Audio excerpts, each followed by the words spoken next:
اور اس کے سامنے خود کو کھڑا کریں اور اپنے آپ سے بس ایک سوال کریں، کیا اللہ کا بندہ ایسا ہی ہوتا ہے؟ اگر آپ کو برائیاں نظر آئیں تو آپ اس کو دور کریں، اچھائیاں نظر آئیں تو اس کو مضبوط کریں، مگر خود سے پوچھیں، اپنے آپ کا احتساب کریں، خود سے سوال کریں کہ کیا اللہ کے ایک بندے کو ایسا ہی ہونا چاہیے؟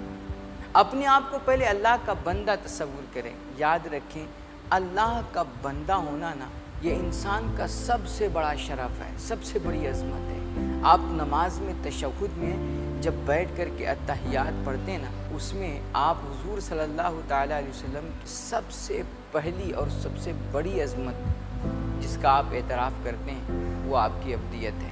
اشہد ان محمدً عبدہ ورسولہ، پہلے آپ کی عبدیت کا اعتراف کرتے ہیں، اس کی گواہی دیتے ہیں، اور پھر آپ کی رسالت۔ اللہ رب العزت نے جب سب سے بڑی اپنی خوبی کا ذکر کیا نا اور اپنی ذات کا تعارف کرایا تو وہ عبدیت مصطفیٰ سے کرایا۔ فرمایا سبحان الذی اسریٰ بعبدہ، یہاں چاہتا اللہ تو بھی محمدین بھی کہہ سکتا تھا، بھی احمدہ بھی کہہ سکتا تھا، بھی رسول ہی بھی کہہ سکتا تھا، بھی نبی ہی بھی کہہ سکتا تھا، مگر نہیں، نہ اللہ نے آپ کی نبوت کا ذکر کیا، نہ رسالت کا ذکر کیا، نہ نام نہ پتہ، کچھ نہیں۔ اگر ذکر کیا تو آپ کی عبدیت کا ذکر کیا۔ فرمایا پاک ہے وہ ذات جس نے اپنے بندے کو سیر کرائی۔ یہاں پر اگر دیکھیں نا تو ایک نکتہ یہ بھی ہے، گویا اللہ فرما رہا ہے کہ تم بھی میرا بندہ بن جاؤ نا، میری ذات بڑی بے نیاز ہے، میں تمہیں بھی بلندیوں کی سیر کرا سکتا ہوں۔ تو صرف پہلے اپنے آپ کو آپ اللہ کا بندہ تصور کریں، اور پھر خدا کا ایک بندہ ہونے کے ناطے آپ اپنے روزمرہ کے کاموں پر، اپنی مصروفیات پہ نظر ڈالیں، اور پھر خود سے پوچھیں، ایک سوال کریں کہ کیا اللہ کے ایک بندے کو یہی سب کرنا چاہیے؟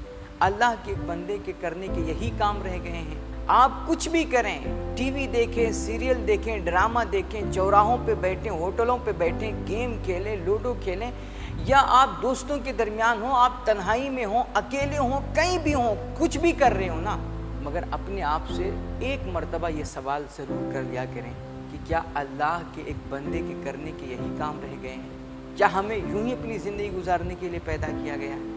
خود سے پوچھیں، اپنی زندگی میں سوال پیدا کریں۔ اس طرح آپ بڑی آسانی کے ساتھ خود کو سنوار سکتے ہیں، اپنے آپ کو مزین کر سکتے ہیں۔ آپ پورا دن گزار کر کے جب اپنے بستر پہ جائیں نا تو سونے سے پہلے اپنے آپ سے ضرور پوچھیں ایک دفعہ کہ آج دن بھر جو ہم نے کام کیے، جن کاموں میں ہم نے اپنا پورا دن گزارا، کیا یہ کام ہمیں ترقی کی طرف لے جا رہے ہیں یا پستی کی طرف لے جا رہے ہیں؟ ان سے ہمیں فائدہ ہوگا یا نقصان ہوگا؟ خود سے آپ سوال کریں، اپنے آپ سے پوچھیں۔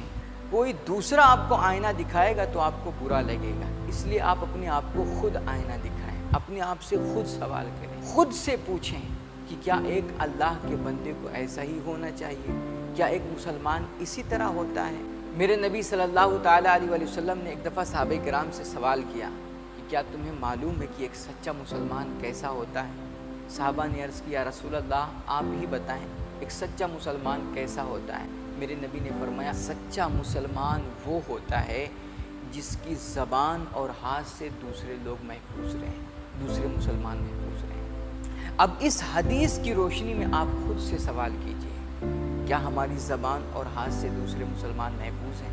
کہیں ہمارے اڑوس پڑوس کے لوگ، ہمارے گھر کے لوگ، ہمارے خاندان کے لوگ، ہماری فیملی کے لوگ، ہمارے دوست احباب ہماری زبان کی تیزی اور ہمارے منہ سے نکلنے والی گندی گالیوں سے وہ پریشان تو نہیں ہیں؟ ہماری زبان کی تیزی اور سخت لہجے سے ان کے دل تو چھلنی نہیں ہے؟ کہیں ہماری ذات سے ان کو تکلیف تو نہیں پہنچتی ہے؟ اگر ہماری ذات سے کہیں کسی کو تکلیف پہنچ رہی ہے، کوئی پریشان ہے، تو یاد رکھیں ابھی سچے مسلمان ہم نہیں ہیں۔ میرے نبی علیہ الصلوۃ والتسلیم سے پوچھا گیا یا رسول اللہ سب سے بہترین صدقہ کیا ہے؟ کون سا غلام ہم آزاد کریں؟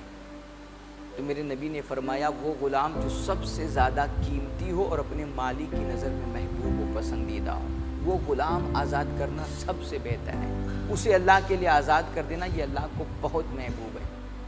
صحابی نے عرض کیا رسول اللہ اگر غلام آزاد کرنے کی میرے اندر استطاعت نہ ہو تو پھر کیا کروں؟ تو میرے نبی نے فرمایا اگر تم غلام آزاد کرنے کی استطاعت نہیں رکھتے، تمہارے اندر اتنی طاقت نہیں ہے، تمہارے اندر اتنی طاقت نہیں ہے، تو پھر تم کسی کاریگر، کسی کام کرنے والے ہنر مند کی مدد کر دو، اس کے کام میں ہاتھ بٹا لو، یہ بہترین صدقہ ہے جو تم اپنے آپ پر کرتے ہو۔ انہوں نے کہا یا رسول اللہ اگر میں یہ بھی نہ کر سکوں، تو آپ نے فرمایا پھر کسی بے ہنر کو ہنر سکھا دو، کسی نالائق کو آپ کسی کام کے لائق بنا دو، بیکار بیٹھے شخص کو کسی کام میں لگا دو۔ انہوں نے کہا یا رسول اللہ میں یہ بھی نہ کر سکوں پھر کیا کروں؟ تو حضور نے فرمایا اگر یہ بھی نہ کر سکو، نہ تم کسی کی مدد کر سکو، نہ کسی کے کام میں ہاتھ بٹا سکو، نہ کسی کو ہنر دے سکو، نہ کسی کو کچھ سکھا سکو، تو کم سے کم اتنا کرو نا کہ اپنی ذات سے کسی کو نقصان بھی نہ پہنچاؤ، اپنے شر سے دوسروں کو محفوظ رکھو۔